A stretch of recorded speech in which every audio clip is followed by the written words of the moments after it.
प्रणाम, नमस्कार। बहुत स्वागत है आपका उस कार्यक्रम में जिसका नाम है हे प्रभु आनंद दाता। और जैसा आप जानते हैं कि इन दिनों प्रयागराज में कुंभ निरंतर आगे बढ़ रहा है और इसी कड़ी में हम भी प्रयास कर रहे हैं कि कुंभ कथा को लेकर अपने इस कार्यक्रम में आगे बढ़ें और उससे जुड़े जो चिंतन दर्शन और तत्व से जुड़े विषय हैं उनको लेकर हम आगे बढ़ें। मैं भी करीब करीब 5-6 दिन प्रयागराज रहा, कुंभ में रहा और उस 30-40 किलोमीटर 45 किलोमीटर के कुंभ क्षेत्र में जहाँ पूरा कुंभ मेला विस्तारित है, अगर आप किसी ऊंची जगह खड़े होकर, जो लोग प्रयागराज से परिचित हैं, जाते रहे हैं, वो जानते होंगे कि थोड़ा सा ऊंचाई पर है लेटे हुए हनुमान जी का मंदिर। थोड़ा ऊंचाई वाला क्षेत्र है। वहाँ आप जब देखते हैं, विहंगम दृश्य मेले पर डालते हैं, तो दूर दूर तक ऐसा लगता है कि कोई भगवा पताका लहरा रही है, क्योंकि चारों तरफ जो वहाँ बहुसंख्य समाज है वो है साधु समाज, जिसने वैराग्य का वस्त्र यानी भगवा पहन रखा है। भगवा त्याग का भी प्रतीक है, भगवा शौर्य का प्रतीक भी माना जाता है। आखिर संसार को छोड़ने से बड़ा शौर्य और क्या होगा। शौर्य ही तो दिखाना है जब आप विषय से मुक्त होते हो, माया से मुक्त होते हो और आप अपने ज्ञान रूपी, भक्ति रूपी तलवार से आप अपने विषय रूपी मोह और अज्ञानता को काट कर जब साधु का चोला धारण करते हो। विवेकानंद के मन में क्या आया होगा। आप और हम तो इसी में उलझे रहते हैं कि जैसे इस कुंभ में उलझे थे, मोनालिसा, बहुत सुंदर आंखें हैं, और इस सन्यासी ने तो 50 लाख का पैकेज छोड़ दिया। क्योंकि हमने सीखा क्या है, 50 लाख, 1 करोड़, 2 करोड़, 5 करोड़, एक फार्म हाउस, बहुत अच्छे भव्य पार्टी, ये क्या हमारा ज्ञान का तत्व है। और दूसरी तरफ एक सन्यासी है जो हंस रहा है इन सब चीज़ों पे। बाबा जी बड़ा भव्य फार्म हाउस बनाया है, ये जो आए ना उद्योगपति महोदय, वो बिल्कुल फैला हुआ भाई साहब, वहाँ एक नहर भी है भाई साहब। बाबा जी हंसते हैं, हम वैरागियों के लिए इसका क्या अर्थ है। आएंगे देखेंगे। लेकिन इससे मुक्त होना, आप सोचिए ना, आप मैं खुद अपने से प्रश्न पूछता हूं कि क्या मैं ये सब छोड़ सकता हूं, तो जवाब आता, पागल हो क्या, कहां जाओगे छोड़कर, कौन तुमका पोषण करेगा, कहां रहोगे, इतनी सुख सुविधाओं की आदत है। लेकिन ये साधु कौन है? जो कोई रिटायर्ड कर्नल है, कोई रिटायर्ड एग्जीक्यूटिव इंजीनियर है, कोई रिटायर्ड आईएएस अधिकारी हैं, कोई सामान्य ही हैं, बहुत कम पढ़े लिखे हैं, लेकिन सब में एक कॉमन बात है कि बहुत हुआ, प्रभु नहीं, अब उनके बिना मिलन के ये शरीर नहीं छोड़ना है। साहब ये तो ईश्वर के बिना तो ये भाव आना संभव नहीं तो 140 करोड़ का देश ही वैरागी हो जाता। लेकिन कुंभ में जब ये वैराग्य का तत्व दिखता है तो मन में ये बात जरूर उठती है, मेरे मन में भी उठी, कि आखिर साधु जो है, साधु शब्द, साधु का संसार को छोड़कर लेकिन संसार में रहते हुए संसार को त्याग, वैराग्य और प्रभु क्रीड़ा की तरफ ले जाना, इससे बड़ा कार्य क्या होगा। तो मैं तो अज्ञानी हूँ, घुमा फिरा रहा हूँ, शब्दों की जलेबी लपेट रहा हूँ बार बार। इस पर कथन जिनका महत्वपूर्ण है वो तो एक ही हैं, हमारे अद्भुत विद्वान वक्ता, भगवत गीता के अध्येता, मानस मर्मज्ञ प्रोफेसर डॉक्टर सुरेंद्र बिहारी गोस्वामी। प्रणाम कर रहा हूँ डॉक्टर साहब, विषय आपके सामने है। आप बिल्कुल खो गए थे बोलते समय, और मैं देख रहा था कि वो जैसा आप कहते हैं वो चित्र मेरे सामने आ रहे थे सारे प्रकार के जी। अब शरद जी ये समझिए कि सोशल मीडिया के जमाने ने पहले बहुत सारी घटनाएं घटित होती थी, लेकिन वो हमको विदित नहीं होती थी। लेकिन अब सोशल मीडिया की प्रक्रियाओं में लोगों ने इनकी प्रक्रियाओं को बिल्कुल पास से देखा। वो देखिए ये नागा संत कैसे होते हैं, हर घर में देखा नागा संत हैं, ये फलाने ऋषि हैं, ये फलाने मुनि हैं, इत्यादि इत्यादि। तो मैं इन सब जो संज्ञा सूचक शब्द हैं उनके संदर्भ में भी पिताजी से वार्तालाप किया करता था। वो पिताजी बड़ी सहजता से उसका लोकोपयोगी शाब्दिक अर्थ मेरे सामने कहते थे। मैंने उनसे पूछा संत कौन है, तो उन्होंने कहा जो सहज हैं वो संत हैं। इससे बढ़िया क्या, जो सहज हैं वो संत हैं, पिताजी ये कहते हैं। मैंने कहा अच्छा साधु कौन है, बोले जो साधना करता है वो साधु है। तो मैंने कहा साधना कौन सी साधना करता है? तो बोले वो साधना उस छुपे हुए विषय वस्तु को प्रकट करने के संदर्भ में, जानने के संबंध में अपने नेत्रों से सफाई करके माया की पट्टी हटाकर जो देखना चाहता है वो साधु है। ध्यान रखिएगा। फिर मैंने उससे पूछा ऋषि कौन है? तो बोले जो ऋत को जान जाता है वो ऋषि हो जाता है। किसको जान जाता है? ऋत ऋत ऋतम पबंतो सुकृतस्य लोके।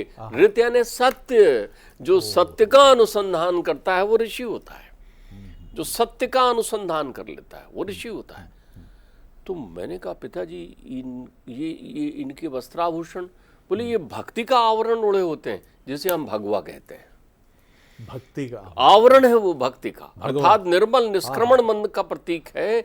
इसलिए ये वस्त्र जो है पीताम्बरी धारण करते हैं प्रभु राम, पीताम्बरी धारण करते हैं प्रभु कृष्ण, जितने भी पीताम्बरी धारण करते हैं वामन, पीताम्बरी धारण करते हैं परशुराम। तो जो पीताम्बर चोला जिसने धारण कर लिया वो वैराग्य का प्रतीक तो आपने बना दिया, लेकिन भक्ति का आवरण है, निष्क्रम आपके संक्रमण रहित मन का आवरण है। उसका मन निश्चल हो जाता है, बिल्कुल निश्चल। तो मैंने कहा पिताजी संत फिर आते जाते कैसे रहते हैं, कहाँ मिलते हैं? उन्होंने बहुत अच्छी बात कही। तुलसी बाबा इसको और बहुत अच्छे ढंग से कहते हैं, संत उदय संतति हितकारी। उदय संतत हितकारी। संसार के लिए संत का प्रकाट्य होना वैसे ही हितकारी है जैसे सूर्य का उदय होना, जैसे चंद्रमा का उदय होना, जैसे अग्नि का प्रकट हो जाना। आपके अज्ञान तम को हटाने के लिए, आपको शीतल छाएं देने के लिए, आपके जीवन में दिव्य प्रकाश देने के लिए, आपकी साधना, आपके तप को बल देने के लिए संत उदित होते हैं। और संत उदित होते हैं, ध्यान रखिएगा, प्रकट नहीं होते। संतत्व तो उदित होता है आपके अंतर्मन में। तो कब आपके अंतर्मन में उदित हो जाता है? तुलसी बाबा तो संत की आराधना करते करते हैं, लेकिन असंत की भी करते हैं। मैंने पूछा क्यों कर रहे हैं? पिताजी ने कहा असंत से ही तो संत की यात्रा होती है। ध्यान रखिएगा, संसार में असंतत्व तो हमारे अंदर भरा हुआ है, क्योंकि हम संस्कृत मूल सूल प्रदनाना में लगे हुए हैं। संसार के जितने भी ताप हैं ये हमारे को जब बेचैन कर देते हैं और इनके विरुद्ध जब हम जय प्राप्त कर लेते हैं, तब ध्यान रखिएगा इलास्टिक उतना ही खींच सकता है जब तक टूटे ना। तो जीवन में तनाव का क्रम जब टूट जाता है तो जो कुछ उदय होता है वो संतत्व है। तब आप मुक्त हो जाते हैं, मुखरित हो जाते हैं, भय खत्म हो जाता है। फिर आप उस आश्रय दाता करुणा निधान के आश्रित हो जाते हैं। फिर संसार आप में आपको प्रकृति नित्य करते दिखती है, फिर घट घट में वो दिखाई पड़ता है। फिर आपकी दृष्टि सम हो जाती है, फिर आपके मन में किसी प्रकार का विकार नहीं होता। फिर आपको इसकी भी प्रतीक्षा नहीं होती कि मैं संत हो गया। संत नहीं होता। मैंने अपनी रचना बनाई थी, उसमें मैंने कहा था, वो मेरी प्रक्रियाएं थी कि एक वो कहता था और मन महंत हो गया, प्रेम गीत मंत्र हो गया, कलुषित मन संत हो गया, और प्रभु मंदिर हो गया ये तन, और मन महंत हो गया। तो आप समझिए आपके मन में महंती आ जाती है, फिर आपको किसी का भय नहीं होता, कोई चिंतन नहीं होता। लेकिन ये घटना कब घटती है, कब ये संतत्व तो आपके जीवन में प्रवेश करता है? बाबा प्रेरित करते हैं। कई लोगों ने कहा नहीं उन्होंने तो असंत की वंदना इसलिए की ही कि असंत भी उनकी वंदना से प्रसन्न हो जाए। बहुत सारे लोग कहते हैं नहीं जो असज्जन पुरुष है, जो सज्जन नहीं है। सज्जन जो शांत है, जो तुष्ट है, जो पुष्ट है, जो अभिमान रहित है, जो सरल है, जो आर्जव है, वो संत है। उसको सिद्ध सिद्ध समोभूतवा, निंदा से वो प्रसन्न नहीं होता, प्रशंसा से वो खुश नहीं होता, मान मिलने पर भी वो सहज बना रहता है, अपमान मिलने पर भी वो उतना ही सहज बना रहता है। उसके पास ना निंदा ना स्तुति कुछ नहीं होती, कुछ नहीं। इन चीजों से बेपरवाह हो जाता है। वो जान जाता है कि नश्वर जीवन है, नश्वर काया है, मैं नश्वर नहीं हूं, मैं अनश्वर हूं, अनादि अखंड अछेद भेद परमात्मा का अंश भूत हूं मैं। तो संतत्व की भावना आ जाती है। तब तनाव उसे घेरता नहीं, परेशान नहीं करता, माया उसको बांधती नहीं, माया उसके पास से निकल जाती। वो प्रणाम करता है, प्रणाम कर रहा हूं देवी, माया प्रसन्न होती जी। तो बाबा लिखते हैं बंदहु संत असंत समाजा। फिर वो उसकी विशेषता बताते हुए आगे लिखते हैं, मिलत एक दारुण दुख दीना और बिछड़त एक प्राण हर लीना। देखिए क्या कितना अच्छा संयोग है, संसार संसार से मुक्ति। वो कहते हैं मैं दोनों को प्रणाम कर रहा हूं और विशेषता बता रहे हैं। एक, मिलते ही हमको हमारे जीवन में दुख आ जाता है, वो हमें विषय रूपी सूत्र देते हैं, वो हमें अशांत कर देते हैं, वो निंदा करते हैं हमको मिल करके, वो चुगली सिखाते हैं हमें, वो झूठ बोलना बेईमानी करना सिखाते हैं, वो द्वेषी बना देते हैं हमको, संसारी होते हैं। तो मिलत एक दारुण दुख दीना, हमें लगता है काहे मिला भैया, हमारा दिन खराब कर गया। दूसरे, बिछड़त एक प्राण हर लीना, और संत जब जाता है, दूसरा सज्जन जो जिसके मिलने से हमको परम शांति मिली थी, शीतलता की छांव में बैठ गए थे आप। तुलसी संत सुअम्ब तरु फलहि फुलहि परहेत, इतते वे पाहन हनत उतते वे फल देत। संत त्रिकालदर्शी भी होते हैं, और संत अपनी उस त्रिकालदर्शिता को, उस आनंद को, उस सिद्धियों को, उस प्रक्रियाओं को जो सहज भाव से उनके पास आ जाती है, बेचते नहीं है, विक्रय केंद्र नहीं होता उनके पास। तो संत की तो एक ऐसी उपमा, आप एक बात समझिए, कैसी उपमा।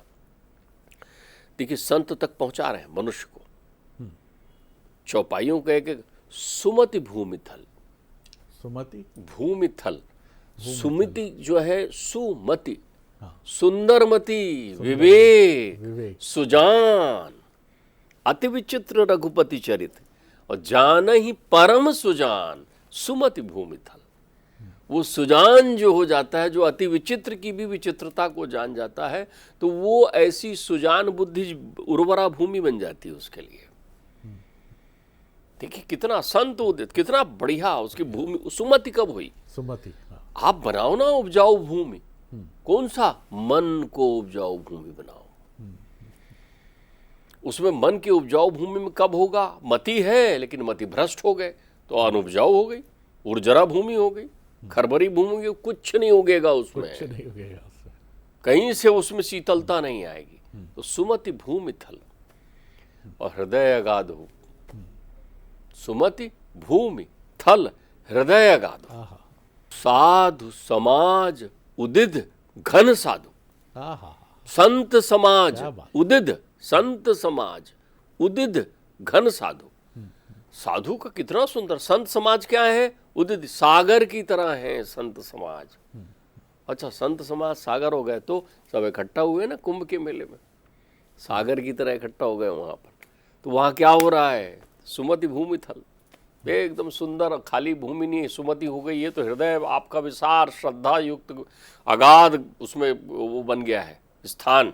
अब आपको भरना है उसको, तो किससे भरेंगे? उदित से। संत समाज आ गए वहां भरने के लिए, उस भराव में संत समाज आ गए। संत समाज उदित घन साधु। अब ऊपर जो है चारों ओर मेघ छा गए। कौन? साधु मेघ बनकर आ गए। क्या व्याख्या, साधु मेघ बनकर आ गए भाई वो। और वो क्या कर रहे हैं? बरसई राम सुजस बरबारी। अब राम नाम का जस वर्णन कर रहे हैं, तो उससे वो वर्षा हो रही है। बरसई राम सुजस बरबारी, ऐसी आस्था की वर्षा हो रही है, ऐसी वर्षा आनंद की हो रही है, ऐसे शुद्ध चित्त हो गए। श्रद्धा अग्नि शब्दते श्रद्धा हुई ते हवि, श्रद्धाम बगस मुर्दनी वत्सा वेदयामसी। संत आपके जीवन में श्रद्धा दे देते हैं। तो जब आपके जीवन को श्रद्धा आ जाता है, आपकी नास्तिकता तिरोहित हो जाती है। जब आप आस्थावान बन जाते हैं अपने जीवन में, तो क्या होता है? फिर उस आनंद की वर्षा होती, मधुर, मनोहर, मंगलकारी। तो संत तो सदैव मंगलकारी हैं। अगर आपके जीवन में संतत्व आ गया, संतत्व के भाव का उदय होना, जैसे गहन रात के अंधेरे में सूर्य का उदय हो जाना हो जाता है, जैसे अंधेरे तम को नाश करने के लिए कृष्णाणु का प्रकट हो जाना होता है, जैसे घोर तप्त रात्रि में शीतल पूर्णिमा का चंद्रमा आ गया हो, ऐसा हो जाता है आपके जीवन में। संत, ऋषि, साधु भाव है, भाव है जो आपके हृदय में प्रवाहित होकर आपके रूप को स्वरूप में परिवर्तित कर देते हैं। क्या आपने कभी अनुभूति किया कि आपका हृदय संत स्वरूप हो गया है, संत जैसा हो गया है? कब? जब आप विकार रहित हो जाते हैं तो संत स्वरूप हो जाते हैं। जब किसी स्त्री को देखकर, मनोहारी स्त्री को देखकर आपके अंतर्मन में मातृत्व का भाव आता है, संत हो गए। जब किसी कन्या को देखकर पुत्री का भाव उत्पन्न होता है, संत हो गए। जब आपकी इंद्रियां विचलित नहीं होती संसार में, जब आपके पास से लोभ चला जाता है, आपको लोभ भी नहीं रहता। वो मणि पड़ी हुई है साहब, हनुमान जी को दिया है कितने प्रेम से मैया सीता ने, मां मणि। सहजता और निर्लोभता का कितना सुंदर उदाहरण है। आप देखिए हनुमान जी की सहजता देखिए, संतत एकदम सहज हैं। कैसे उनने देखा मैया मांग भर रही है, बोले माँ ये मांग क्यों भर रहे हो? अरे बोले, अब उनने कहा ये बाल ब्रह्मचारी हनुमान जी को क्या समझाऊं, ठिठोली पे तो बैठी रहते थे ना एकदम, मैया ये क्या लगा लिया आपने लाल लाल। और बोली ये जितना लंबा रहता है ना उतना तुम्हारे ठाकुर जी की आयु बढ़ती है। अच्छा जितना लंबा रहता है, हाँ, और वो खुश भी होता है। अच्छा अच्छा अच्छा। दूसरे दिन राज दरबार में पहुंच गए, पूरे शरीर में उनने सिंदूर लगा रखा था। सब हंसने लगे। ठाकुर जी ने कहा इधर आ। बोले बैठ यहाँ, क्या बात है, ये क्या लीला है तेरी? अरे बोले महाराज मैया ने बताया कि आपकी आयु बढ़ती है ऐसा लंबा लगाने से, तो मैंने पूरे शरीर में ही लगा लिया कि आपकी आयु जो है मेरे शरीर के भांति जो है ऐसे बढ़ते रहे। क्या भाव है। माणिक्य की मणि मिल रही है उनको, माणिक्य मिल रही है। देखिए कैसी साधुता है, कैसी सज्जनता है। वो तोड़ तोड़ के देख रहे हैं, मैया एक में भी नाम नहीं लिखा है परमात्मा के, कांच के टुकड़े की तरह मेरे किस काम का। तो आपके जीवन में जब निर्लोभता आ जाए, आपके जीवन से जब तृष्णा तिरोहित हो जाए, आपके जीवन में जब काम समाप्त हो जाए, आपके जीवन में जब केवल आनंद आनंद हो परमार्थ के लिए, संत का जीवन, संत जिस दिन संतत्व को प्राप्त करता है वो अपना पिंडदान खुद कर देता है कि मैं नहीं हूं, मेरा जीवन में संन्यास, सन्यासी शब्द का उपयोग होता है। जो संसार के लिए न्यासी हो गया, ट्रस्टी हो गया संसार का, वो सन्यासी है। वो कहता है मेरा जीवन जो कुछ भी परमात्मा ने दिया है संसार के लिए है। वो यश प्राप्त करने नहीं आता, वो अपयश या प्रसन्न नहीं होता, वो घूमता है, वो लीलाएं करता है। आपकी दृष्टि है दृष्टिपूतम समाश्रित वस्त्रपूतम प्रभेजले। आप देख कर क्या बोलते हैं इससे उस पर प्रभाव नहीं पड़ता।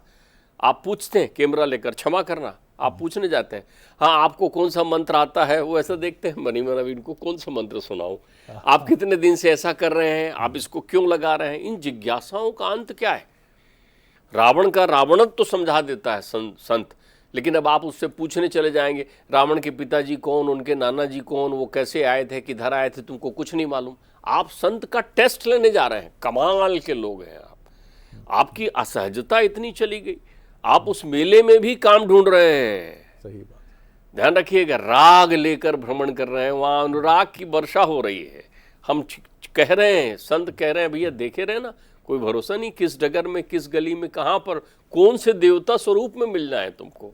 तुम्हें करुणा दिखी मेले में, तुम्हें दान दिखा मेले में, देखो ना करुणा कहाँ है, दान कहाँ है, भक्ति कहीं वहां नित्य तो नहीं कर रही है, ज्ञान और वैराग्य वहां स्नान कर रहे हैं, तुझे नहीं दिख रहे हैं वहां पर। तुझे वो वस्त्र दिख रहे हैं कि देखो ये वस्त्र पहन कर आए हैं, ये ऐसा स्नान कर रहे हैं। कहाँ देख रहा है पगले, यहाँ देख, क्योंकि संतत्व तो तेरे हृदय में ही प्रकट होगा। क्या पता तुझे सत्य की तलाश हो और तू ऋषि बन जाए, क्या पता साधना का मन तेरा करे तो तू साधु हो जाए, क्या पता तू सहज हो जाए रे तो संत बन जाए। क्या बात है डॉक्टर साहब, अद्भुत है, अद्भुत है, अद्भुत है। सच बात है कि मणि माणिक धन संपदा काम क्रोध लोभ मद में उलझी आंखें क्या समझेंगी संत को। वहाँ भी हम अपना संदेह रूपी सर्प लेकर जाते हैं कि अरे ये लोग भी बहुत ऐसा थोड़ी है, जो दिखता है होता थोड़ी है। यानी आपकी जो दृष्टि है जिस पर पर्दा पड़ा है, आपने उस पर्दे का विस्तार सारे जगत में कर दिया। न चिकित्सक अच्छा है, न राजनेता अच्छा है, न पत्रकार अच्छा है, न शिक्षक अच्छा है, न संत अच्छा है।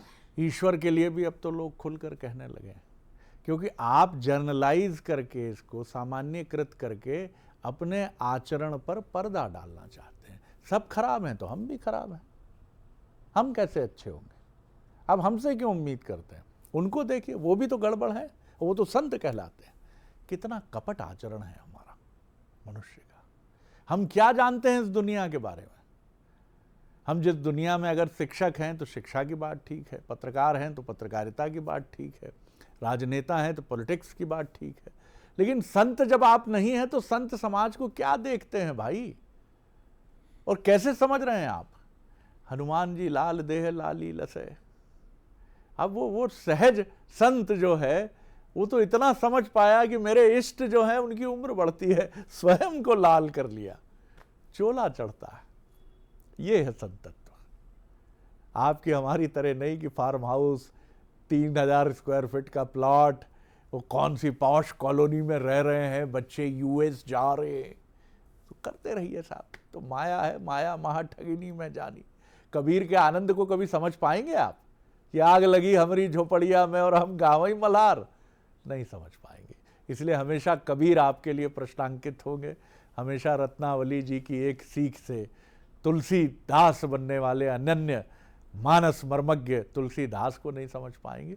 ठहरिए, संत बहुत बड़े हैं और आज भी इस धरा पर संतों की ऐसी जमात है कि जिनको अगर हम थोड़ा सा भी समझ लें, सियाराम बाबा, हा, प्रणाम है इनके दिव्यत्व को। और एक ऐसे ही गुरुदेव हमारे सामने हैं, प्राध्यापक हैं, अपना काम पूरी ईमानदारी से करते हैं, लेकिन उसके अलावा एक और दायित्व उठा रखा है, जो पिता से विरासत में मिला वेद पुराण उपनिषद का ज्ञान, उस थाती को अपनी सीमा मर्यादा के भीतर पहुंचा रहे हैं। प्रणाम कर रहा हूं डॉक्टर साहब, आपको प्रणाम कर रहा हूं। अगले एपिसोड में एक और विषय लेकर उपस्थित होंगे।